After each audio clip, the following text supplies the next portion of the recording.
So I'll just read the next text and then we'll go on to word-by-word synonyms. Tam aksharam brahmaparam paresham avyaktam adhyatmika yoga gamyam atindriyam sukshmam ivati duram anantamadhyam paripurnamide. So word-by-word synonyms. Ekantinaha, unalloyed devotees who have no desire other than Krishna consciousness. Yasya, the Lord of whom? Na, not. Kanchana, some. Artam, benediction. Vanchanti, desire. Yea, those devotees who? Vai, indeed. Bhagavat prapanaha, fully surrendered unto the lotus feet of the Lord. Ati adbhutam, which are wonderful. Tatcharitam, the activities of the Lord. Sumangalam, and very auspicious to hear. Gayantaha, by chanting and hearing. Ananda, of transcendental bliss. Samudra, in the ocean. Magnaha, who are immersed. That means submerged. Tam, unto him. Aksharam, eternally existing. Brahma, the supreme. Param, transcendental. Parahisham, the Lord of the Supreme Personalities.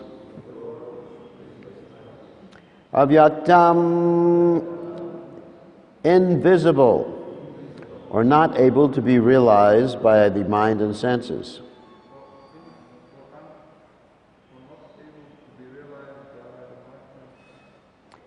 Adhyatmika, transcendental.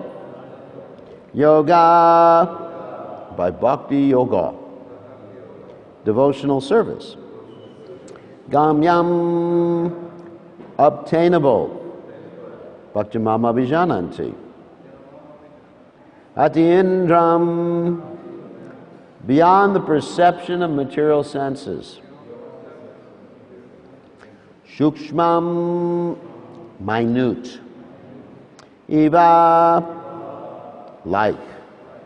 Atiduram, very far away. Anantam, unlimited. Adyam, the original cause of everything. Paripurnam, completely full. Ide, I offer my obeisances.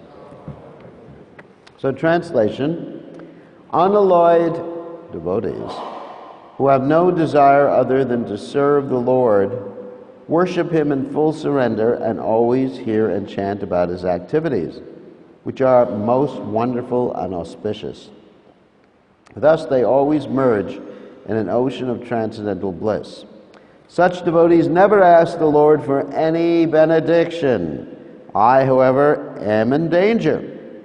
Thus I pray to that Supreme Personality of Godhead who is eternally existing, who is invisible, who is the Lord of all great personalities such as Brahma, and who is available only by transcendental bhakti yoga. Being extremely subtle, he is beyond the reach of my senses and transcendental to all external realization. He is unlimited, he is the original cause, and he is completely full in everything. I offer my obeisances unto him. So purport by His Divine Grace, A.C. Bhaktivedanta Swami Srila Prabhupada Ki Jai. Anya vilashita shunyam yana karmanyana vritam anukulyena krishnanu shilanam bhakti rutavam. This is from the Bhakti Rasamrita Sindhu, the first chapter, first part, text 11. One should render transcendental loving service to the Supreme Lord Krishna favorably and without desire for material profit or gain through fruitive activities or philosophical speculation. That is called pure devotional service. Unalloyed devotees have nothing to ask from the Supreme Personality of Godhead, but Gajendra, the king of the elephants, was circumstantially asking for an immediate benediction because he had no other way to be rescued. Sometimes, when there is no alternative, a pure devotee, being fully dependent on the mercy of the Supreme Lord, prays for some benediction. But in such a prayer, there is also regret. One who always hears and chants about the transcendental pastimes of the Lord is always situated on a platform in which he has nothing to ask in terms of material benefits. Unless one is a completely pure devotee, one cannot enjoy the transcendental bliss derived from chanting and dancing in the ecstasy of the Sankirtan movement. Such ecstasy is not possible for an ordinary devotee. Lord Sri Chaitanya Mahaprabhu showed us how one can enjoy transcendental bliss simply by chanting, hearing, and dancing in ecstasy. This is Bhakti Yoga. Therefore, the king of the elephants, Gajendra, said, Adhyatmika Yoga Gamyam, indicating that unless one is situated on this transcendental platform, one cannot approach the Supreme Lord. The benediction of being able to approach the Lord can be achieved after many, many births. Yet Sri Chaitanya Mahaprabhu has awarded this benediction to everyone, even to fallen souls who have no heritage of anything in spiritual life. Of course, heritage means they were born in no heritage means they were born in a real bad family.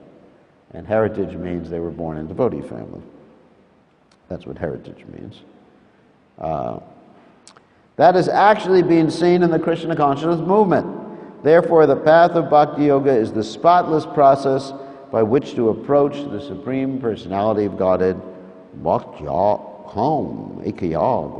Only through devotional service can one approach the Supreme Lord.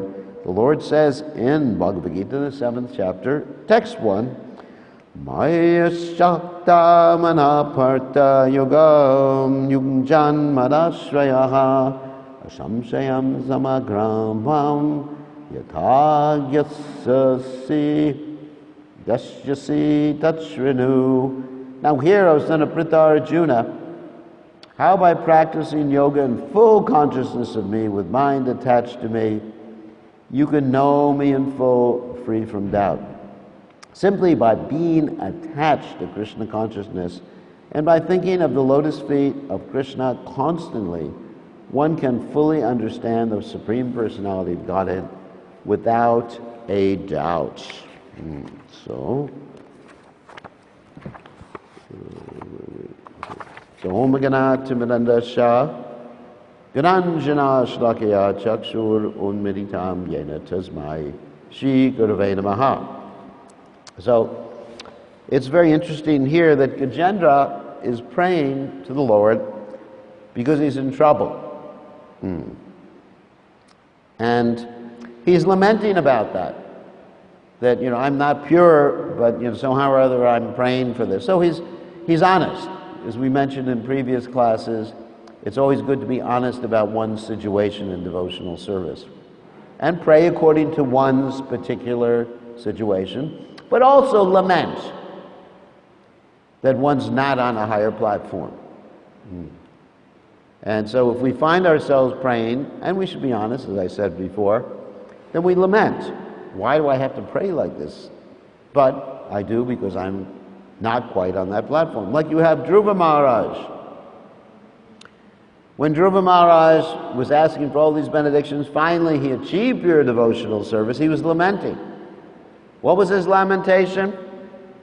His lamentation was, I was looking for some pieces of broken glass. That's from the Hari Bhakti Shuddhaya. And I have found a wonderful gem. So he was very embarrassed by his prayers like that, materialistic prayers.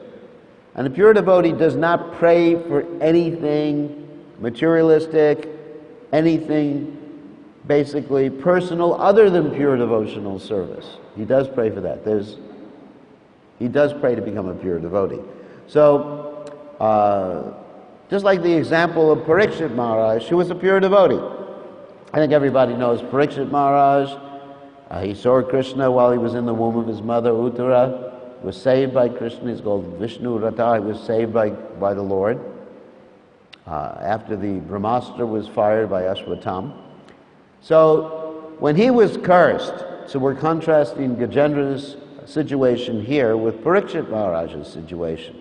When Parikshit Maharaj was cursed to die in 7 days from the bite of the snake bird, Takshaka, he was cursed, of course, by this Brahmin boy, Shringi, because Shringi was upset that he thought his father had been defamed or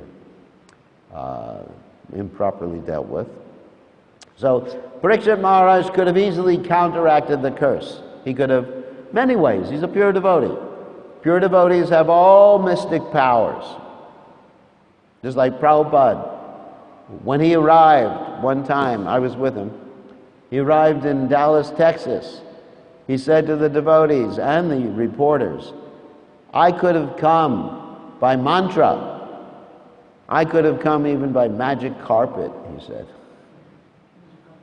You know magic carpet? Well, you see this in Arabia, there's people ride on magic.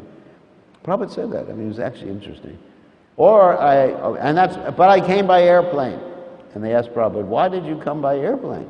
Why didn't you just come by mantra? It's a lot cheaper. And Prabhupada said, to be one with you. In other words, just to fit in.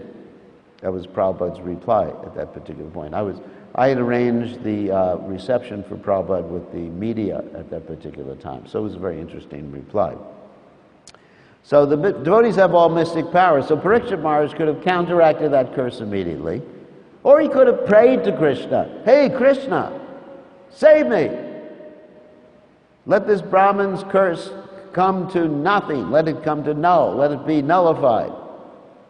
But instead, he said, let whatever the Brahman has cursed me, let it come.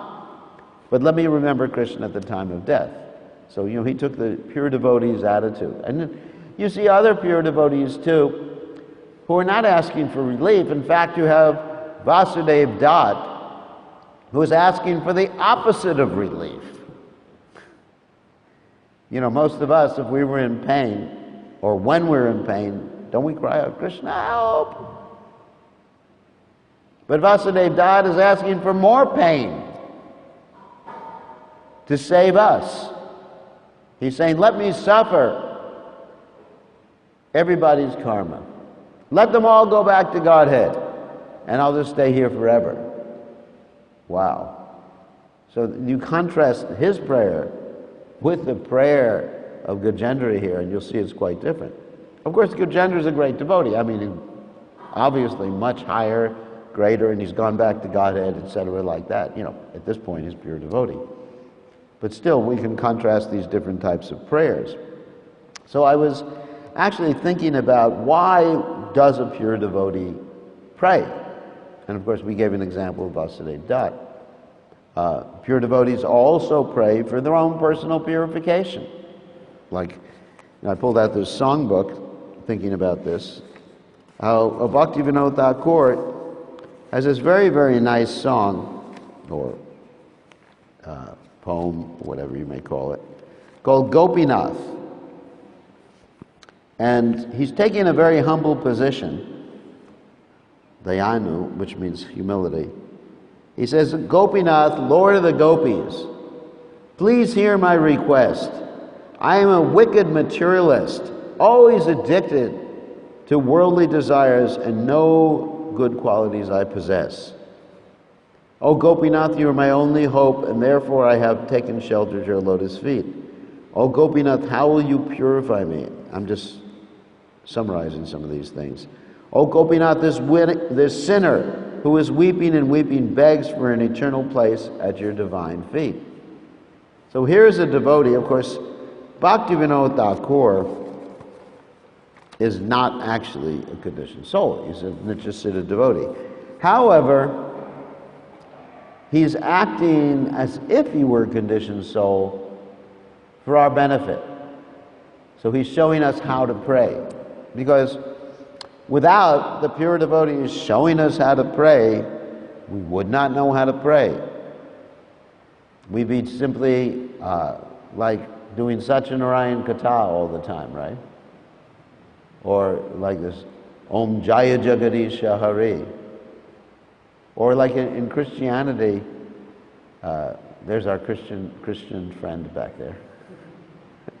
So in Christianity, it's considered that you have God's grace if you're rich, isn't it? And he was just telling me yesterday that if you're rich, you get so much attention at the church. They do an RT to you or something. Not really, but they say, oh, this rich man has come. Wow, you can become a deacon.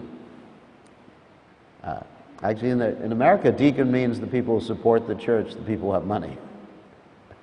And you think deacon would mean something spiritual, but it doesn't really.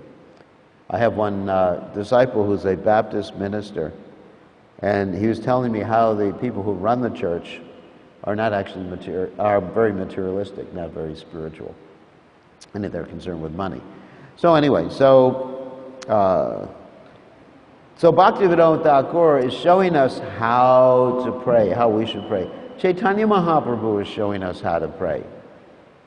Obviously, Nadanam Najanam Nasundarim Kavidam Va Jagadisha Kamaye Mama Janmani Jamani Ishvare Bhavatad Bhakti Hoitiki. Obviously, Lord Chaitanya Mahaprabhu has no attachment to Dhanam and Janam and Sundarim. He's the source of all the Dhanam, Janam, Sundarim. Just like you have Narayan Rishis.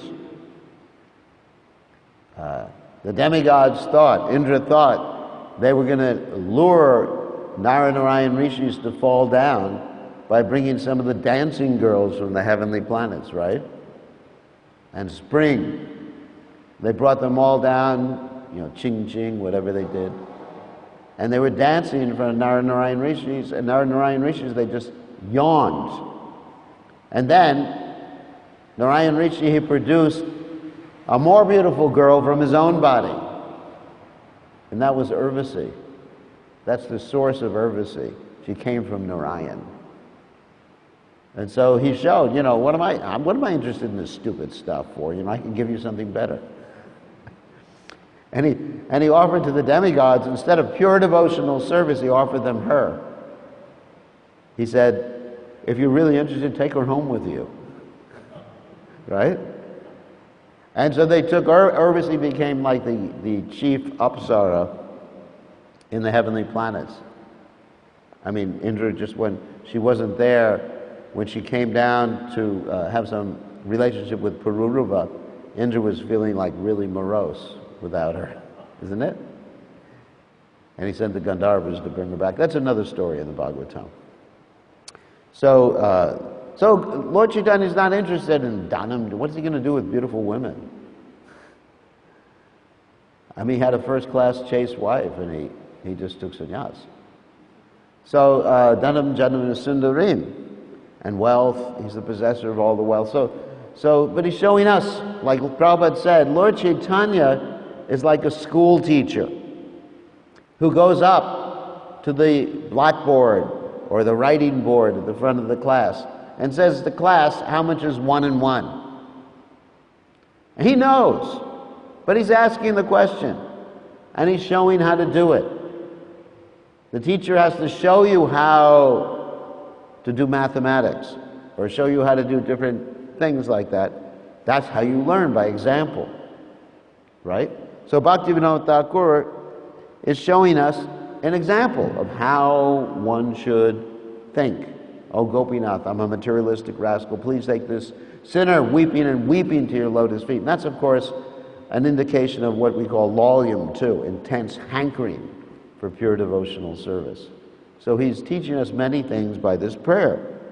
And also, as a pure devotee, he's feeling like he isn't a materialistic rascal. That's another point. If someone is actually a pure devotee, he feels like he's the most fallen. So it's not something that he's just like making believe. He actually feels like that. So there's many reasons like that. So what I wanted to talk about too today was Srila Prabhupada's prayers. Because we are actually celebrating Srila Prabhupada's 50th anniversary of ISKCON, the institution of ISKCON in New York. It's not quite the date yet. And I'm sure there'll be many festivities and programs here about that. But Prabhupada wrote several prayers, one of which I don't have here, which is Vrindavan Bhajan, which is one of my favorite prayers. But several prayers, either two prayers I'm thinking of, one on the boat coming over, and the other one is called Amarat Kine Bhagavat Dharma. And I'd like to explain what Prabhupada is doing in these prayers. These are the prayers of a pure devotee. Not praying for himself. You'll notice that in these prayers there is no prayer or no statement that Prabhupada is asking for safety for himself. Even when Prabhupada had those heart attacks on the boat coming over, Prabhupada didn't pray to Krishna, stop the heart attacks. Isn't it? What to speak of crying out in pain? Prabhupada didn't say, no, Krishna, stop the pain, stop the heart attacks. But what Prabhupada prayed for, first of all, in this first prayer, a prayer to the lotus feet of Krishna, this was done on the boat on September 10th, 1965. And Prabhupada wrote this wonderful prayer. Prabhupada was a poet too. Some of his poetry is actually in English. He wrote English poetry too, but here, these are Bengali poems. So first of all, what he does here in this prayer is he glorifies his spiritual master. I'll read some of this. Sri Srimad Bhaktisiddhanta Saraswati Thakur, who is very dear to Lord Gauranga, the son of Mother Sachi, is unparalleled in his service to the Supreme Lord Krishna. So that's a type of prayer. You glorify Krishna or you glorify Krishna's devotee. So this is another type of prayer. We mentioned before with Vasudev Dat, there's a pure devotees are praying for the welfare of others. But here, and with Bhaktivinoda Thakur, pure devotees are praying for purification to give us an example. And in this particular case, we have a pure devotee praying to glorify, in the beginning, to glorify his spiritual master. He is that great saintly spiritual master who bestows intense devotion to Krishna at different places throughout the world. By his strong desire, the holy name of Lord Gauranga will spread throughout all the countries of the Western world. So Prabhupada is also here indicating his dedication to the desire of his spiritual master. I mean, there's many things we can learn from this, but just this one statement, that if one becomes the first-class servant of his spiritual master, in other words, first class knowing the desire and carrying out the desire, even without being asked, that's a first-class servant, then you can accomplish the mission of the spiritual master, which here Prabhupada writes down or spells out for us. The mission of Bhaktisiddhanta Saraswati Thakur is spread through all the countries of the Western world. In all the cities, towns, and villages on the earth, from the oceans, seas, rivers, and streams, everyone will chant the holy name of Krishna. So Prabhupada here is showing his faith in the order of his spiritual master. Just like there was some story when Prabhupada was talking about, how Lord Chaitanya's name, it was in India, he was discussing with someone, how Lord Chaitanya's name will be spread in every town and village. And Prabhupada said, of course, his godbrothers thought it was just a metaphorical statement. Metaphorical or just a poetic statement. It wasn't actually going to happen. And then some devotee asked Prabhupada, how will it happen? And Prabhupada said, any fool will do it. In other words, In other words, Prabhupada was saying, basically, anyone who accepts the spiritual master, like Lord Chaitanya Mahaprabhu says, by the mercy of Lord Chaitanya, a dog can swim an ocean, a lame man can walk and climb mountains, and a blind man can see. So Prabhupada was indicating that his dependence, absolute humble dependence on Srila Bhaktisiddhanta Saraswati Thakur's empowerment. Or as Prabhupada would say, the order of the spiritual master has within it the success potency of the Lord. So there's many things in this poem you can unpack to understand. And so Prabhupada goes on more about Lord Chaitanya's mercy. And then he begs Lord Chaitanya, or his Guru Maharaj's mercy, then he begs Lord Chaitanya to become worthy. He says, therefore, my Lord, I am now begging for your mercy so that I may become worthy, for you are the wisest and most experienced. So now he's asking something. He's asking for empowerment. If you bestow your power, by serving the spiritual master, one attains the absolute truth, one's life becomes successful. And then Prabhupada sort of reveals his greatly exalted position, remembering the spiritual world, or meditating on it. He says, Lord Krishna, you are my eternal companion. Forgetting you, I have suffered the kicks of Maya birth after birth. Of course, Prabhupada is taking our position. If today the chance to meet you occurs, then I will surely be able to rejoin you. Oh, dear friend, in your company I will experience great joy once again. In the early morning I will wander about the coward pastures and fields, running and frolicking in the many forests of Braj. I will roll on the ground in spiritual ecstasy. Oh, when will that day be mine? And finally, Prabhupada ends, I am your eternal servant, and therefore I desire your association so much. O Lord Krishna, except for you, there is no other means of success. I mean, these are pure devotees' prayers. Not save me, but pure devotees, bring me to this platform, enable me to be with you, enable me to be pleasing to my spiritual master, save the conditioned souls. I mean, this is how a pure devotee prays. I'm just contrasting this with Gajendra's prayers right here. And then next, I'm just going to read a few excerpts from Prabhupada's wonderful prayer. It's called Markane Bhagavat Dharma, when Prabhupada arrived in Boston Harbor in 1965. And here, in this prayer, it's very interesting. Prabhupada is actually giving his realizations about the Western world. Like many of you are enthusiastic to go to New Zealand, America, isn't it? Whatever. And Prabhupada here says, and the second verse is very interesting. The first verse is, you are so kind, Lord Krishna, upon this useless soul. I did not know why you have brought me here. Now you can do whatever you like with me. And then the second verse is, but I guess you have some business here.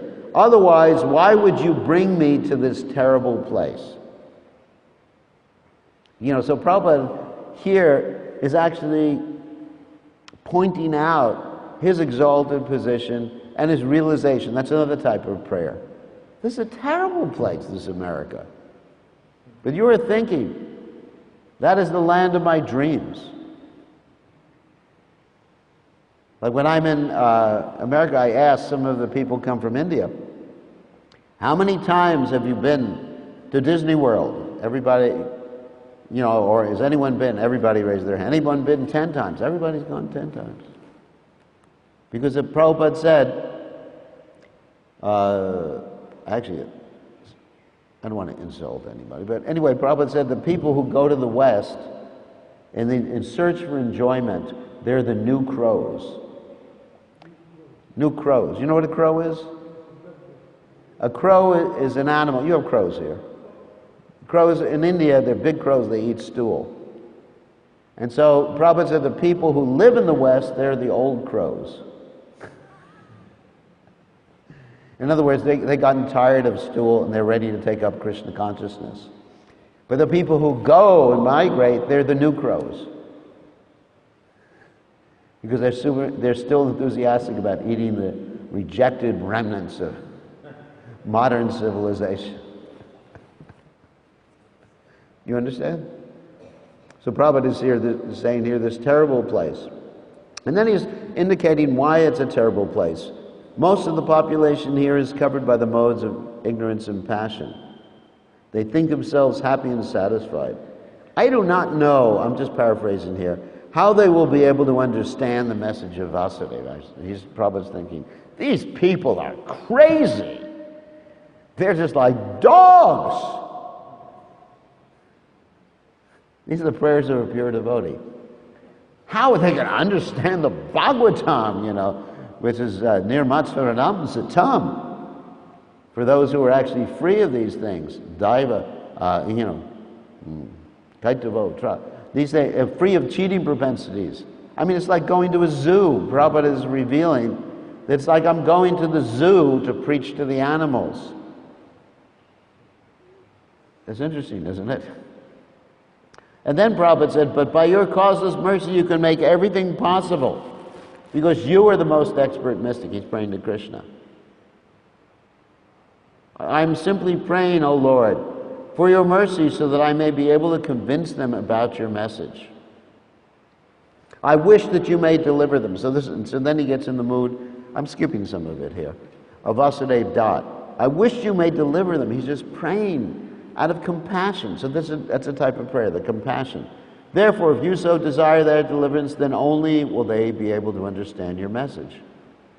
And then he glorifies the Srimad Bhagavatam. He said the words of Srimad Bhagavatam are your incarnation, and if a sober person repeatedly receives it with submissive oral reception, then he will be able to understand your message. That's why Prabhupada and the Bhagavatam says that by regular attendance in Bhagavatam class and rendering service to a pure devotee, all this is inauspicious and the heart becomes diminished almost to nil. That's why Bhagavatam is very important to hear every day. And then Prabhupada says, by hearing the Bhagavatam, he will become liberated from the influence of the modes of ignorance and passion. And then Prabhupada shows his humility here. So try to understand the moods of these sorts of prayers. He said, how can I make them understand this message? I am very unfortunate, unqualified, and the most fallen. Therefore, I am seeking your benediction so that I can convince them, for I am powerless to do so on my own. Somehow or other, O Lord, you have brought me here to speak about you. Now, my Lord, it is up to you to make me a success or failure. Only by your causeless mercy will my words become pure. I am sure that when this transcendental message penetrates their hearts, they will certainly feel gladdened and thus become liberated from the unhappy conditions of life. O Lord, this is a very important verse here. I am just like a puppet in your hands. So if you brought me here to dance, then make me dance, make me dance. O Lord, make me dance as you like. So Prabhupada here is showing his sharanagati, absolute surrender. Whatever you like. As Chaitanya Mahaprabhu states in the last Shikshashaka, you can crush me by your embrace. You can leave me broken by not being present before me. You're completely free to do anything and everything, and you'll remain my worshipful Lord unconditionally. So there is not a tinge of personal motive in the prayers of Srila Prabhupada. You can examine prayers and see someone's spiritual position. And then ultimately Prabhupada shows his abject humility here in the last line. I have no devotion, nor do I have any knowledge, but I have strong faith in the holy name of Krishna. I have been designated as Bhaktivedanta, and now if you like, you can fulfill the real purpose of Bhaktivedanta. And Prabhupada signs this. The most unfortunate, insignificant beggar, A.C. Bhaktivedanta Swami on board the ship Jaladuta, Commonwealth Pier, Boston, Massachusetts, USA. So one of the items of devotional service, important items, is to recite, if you read the Nectar Devotion, recite notable prayers. That's one of the important items of devotional service. So recite and study these prayers of the acharyas like Bhaktivinoda Thakur, Srila Prabhupada, and Bhaktisiddhanta Saraswati Thakur wrote some prayers too. And you can enter into the bhav, or the mood of the pure devotee, and try to imbibe their spirit by doing so. And of course we read Gajendra's prayers too, and we see how a devotee who is attempting to become purified, we can pray too. So any questions or comments about any of these points? This is important. We should read regularly Prabhupada's prayers. One, as I mentioned before, the one prayer that really inspires me is this Vrindavan Bhajan, where Prabhupada is revealing his mind after just leaving his family. He's basically saying, I'm sitting alone. I don't have it written here, but I'm trying to remember. I'm sitting alone here in Vrindavan. I have my family, and he says, but because I have no money, they're not basically not interested in me anymore. They're just a list of names, Prabhupada says there. And then he goes on in this Vrindavan Bhajan prayer to actually glorify the preaching process. And he says, he actually criticizes those who want to sit in Vrindavan and just chant. He says those people who sit in Vrindavan and just chant, they're eating the mind's bananas. In other words, they're crazy. He said the real devotee is he who goes out and preaches. So even as Prabhupada was sitting, there's so much you can learn from these prayers. Even as Prabhupada was sitting in Vrindavan chanting, writing his Bhagavatam, he was planning on carrying out the mission of his spiritual master. He was preparing to carry out the mission of his spiritual master. So these are the prayers of great devotees. So any questions or comments? We got about 1 more minute for class. Questions, comments, arguments?